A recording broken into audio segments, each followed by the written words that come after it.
Hi everyone. Oh man, it has been another long day. Um, I'm in Beijing. Hello. I posted a picture of my room, which is where I am. It's pretty cool and enormous. The bed. Ugh. So one thing about uh, beds in the hotels I notice is they're really firm and I don't know, like three people that know this about me. I don't like firm beds. I like squishy beds. Um, so my neck's been a little sore, but I was so relieved to get to this hotel and see this big comfy bed that is so soft. The pillows are so fluffy. So yeah, I slept really good last night. Um, so I have lots of updates. For those of you who are seeing this, you probably saw the post from last night, but I flew into Beijing yesterday. I got in around like 2 or 3. I met up with my tour guide, whose name is Peter, which is funny because last night I met up with Peter Murchison, my friends John and Matt, who I work with John. Matt used to work with me. But I met Peter at Matt's wedding last year, and when I knew I was coming to China, I was like, oh, you have to put me in touch with your dad. I would love to see him. So we hung out. I somehow magically navigated Beijing by myself. Little hiccups here and there, but I made it on the subway and everything. Subway was really crowded. Got pretty comfy with some people. So then I met Peter outside this hotel near where he lives. It was just an easy landmark. And we hopped in a cab and we went to the hutongs, which is like really, like, probably what I would consider is really cool part of Beijing. It's where, like, serious Chinese Beijing people live. They were born there, they grew up there, and they live there now. It's just like these narrow alleyways of just houses, and you go through alleyways from the alleyways to, I don't know, get into all the apartments and stuff. So there's also restaurants and bars in them. Uh, the basic layout is that they, instead of a backyard, they have a courtyard, and it's in the middle of the other wings of the house. Um, so you go in and you're in a room, and then the next room is the courtyard, so you're outside and then you go back inside. It's pretty cool. They're really really neat buildings. So we went to this one hutong and we got dinner, and I just look at the pictures. Even the pictures don't, you can't taste it. If I could let you lick the screen and taste it, it would, ugh, mind blowing. I was so content. I can't talk enough about this food. It was so freaking good. I wish I could eat it every day because I would. That's how good it was.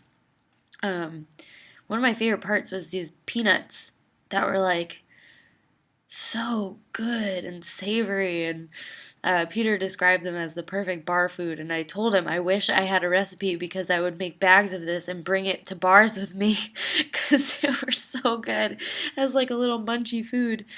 And I was going to bring the leftovers with me. I totally forgot because Peter was trying to teach me how to ask for the check in Chinese, and I just got wrapped up in learning. Um, so then after that, we went to a bar that he goes to a lot. Peter's a very talented musician. Actually, I've never heard him, but I'm sure that he is because why wouldn't he be? Um, but his one of the bands he plays for plays at this place a lot. So we stopped by there, but it was movie night and we got in trouble for talking too much. So we just had a beer and he had to go back to his apartment to call the US for work. So and I was tired. So I got home around or back to the hotel around 9 and I slept really good. I woke up, got some breakfast. Um yeah, so today started at 9 o'clock. I met Peter, the tour guide, and Mr. Chen, my driver. Um, and where did we go first? I need to pull up my itinerary because I don't remember what we did. Oh, I know what we did. We went to Forbidden City and Tianamen Square. That's what it's called. Yeah, so we went there.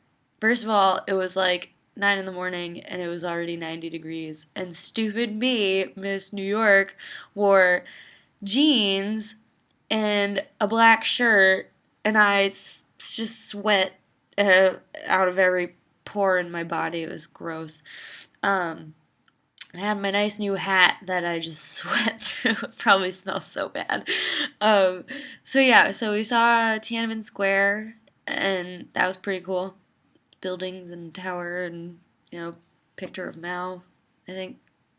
Uh, then you go under like a underground underpass to go into Forbidden City, and it was really cool. But there were so many people, and I don't want to sound like a negative Nancy, but it really dampened my day because they were all really rude and it was, yeah, it was uncomfortable being around all these people. But in between my bouts of severe aggression, um, the buildings and everything were so cool. It was just like so vast, and there's so many buildings, and it's so long, and so many people live there. So the emperor lived there with the empress, and then all the royal families. But the emperor had 3,000 concubines, 3,000 girlfriends. So like 80% of these buildings were filled with the emperor's girlfriends. Um, but yeah, it was really cool, and the buildings are beautiful, and uh, the emperor sits on a yellow couch. That was that was cool. I want a yellow velvet couch. Um, but my guide Peter was telling me more about the concubines. I found the mistresses the interesting bit.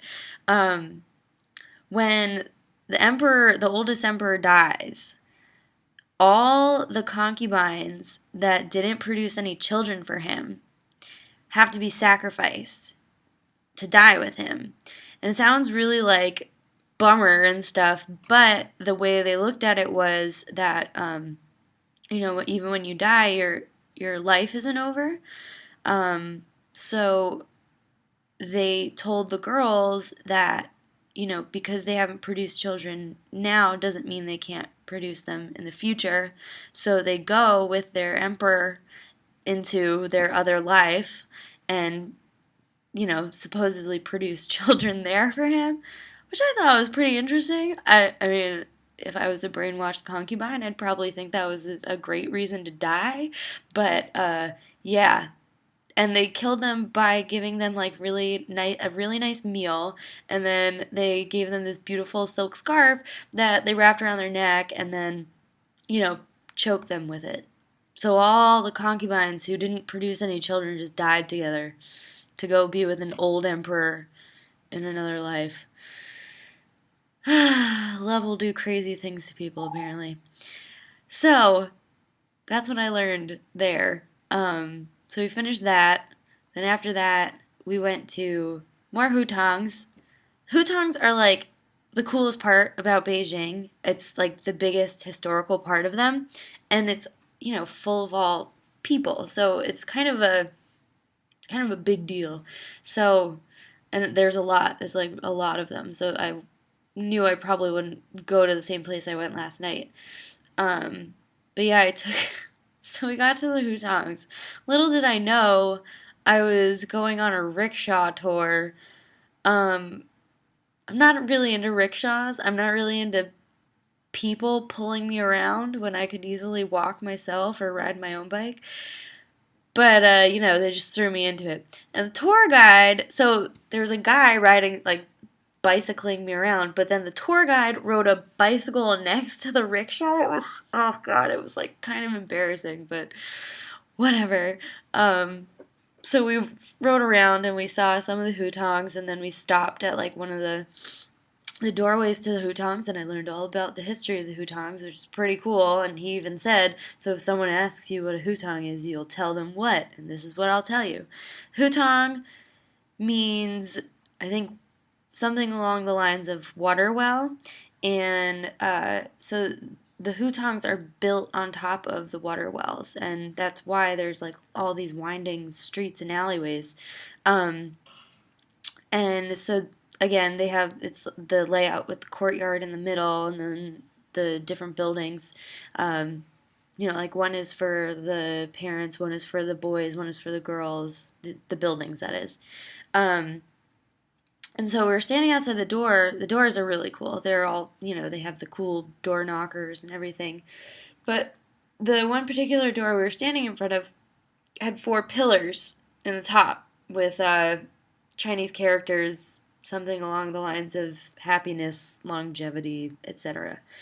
So, depending on how many pillars you have over your door, it reflects your rank you know, in life. Um, Four pillars in like the regular hutongs is wealthy. Um, Two pillars is uh, average, and then no pillars is poor. So the pillars go in even numbers. They can go up to 12 pillars, but the 12 pillars are only reserved for Forbidden City, where the Emperor lives, because clearly no one's as wealthy as the Emperor. Um, Also, in the royal family buildings, they'll have 8 pillars. So those numbers reflect the yin and the female side of the yin and yang. Um, and then the steps in front go in odd numbers. So it's 0, 3, 6, and 9. So the pillars correspond to the steps, and the steps correspond to the pillars. The pillars, you have 4 pillars, you have 3 steps. So you're a wealthy, no, yes, wealthy family. 7 and the 9 for the royal family and for the emperor, and 0 steps. Oh, 1 step for average family. So 2 pillars, 1 step, 0, 0, you're poor. And then also, it's like the craziest front door ever. So also in front of the front door, they have these statues on either side of the door. The one we were in front of had lions, and the lions I learned about in Shanghai, actually, in Yuyuan Garden. Um, there's always a female and a male, and you can tell the difference because the female always has the baby lion, and the male always has, I think it's a pearl. I don't know, it's in stone, but I don't know what the real stone is supposed to be. But so that's how you tell the difference. The female lion has the baby lion. And then the basically the I don't know, the thing that the lions are on top of, this one was round, which resembles a drum, which means it's a military family, that the family has someone in the military. And then underneath the round part of this statue was like a boxy type thing, which it represented a book. So it meant that a teacher or someone along the lines also lived in that building. So cool. I want to have a doorway that represents everything about me and how wealthy I am. Maybe I should bring that to New York. Fancy up the stoops in Brooklyn. Um, wow. Already, I'm talking so much. So after that, we went to Huhai, which is like a bar street in the Hutongs. It's I think it was near Yandy Z Street, and I don't know how to pronounce the other one. But it was just this gorgeous area. One block was like all these little shops. I got a lot of gift shopping done there for really cheap. Um, and then the other streets were just tons of bars, and it was surrounding a big lake where there were all these little boats that people were paddling around in, people were swimming, and it was a beautiful day, so it was really cool to see that. Um, so yeah, I think that was the last thing we did. Um, yeah, at that point, I was wiped. We walked so much. I think I walked a lot. My legs were tired, and just my body in general. I pounded like 3 bottles of water. It was blistering hot today, but I had I put on sunblock and I had my fancy little hat to keep me out of the sun. Um, but yeah, I came back and took a long nap. I just had some dinner in the hotel restaurant. I was too exhausted and bothered to do anything. Um, so yeah, I'm gonna watch some HBO and probably go to sleep very soon because tomorrow I go to the Great Wall, which is really exciting. It's gonna be another long day. I think it's like a 2 hour drive just to get there, and we're gonna spend like 3 hours walking, something like 5 kilometers or so. And then tomorrow night I'm seeing a kung fu show. I'm so pumped. So yeah. So that's it for now. I guess I'll post another update for tomorrow. Um, so yeah, I can't believe I'm almost done with my whirlwind tour. It's been crazy, but pretty amazing. I highly recommend coming to China. It's a bit of a culture shock, and you kind of just need to fly by the seat of your pants, but yeah, it's awesome. So, more updates to follow. Miss you. Love you all. Bye bye.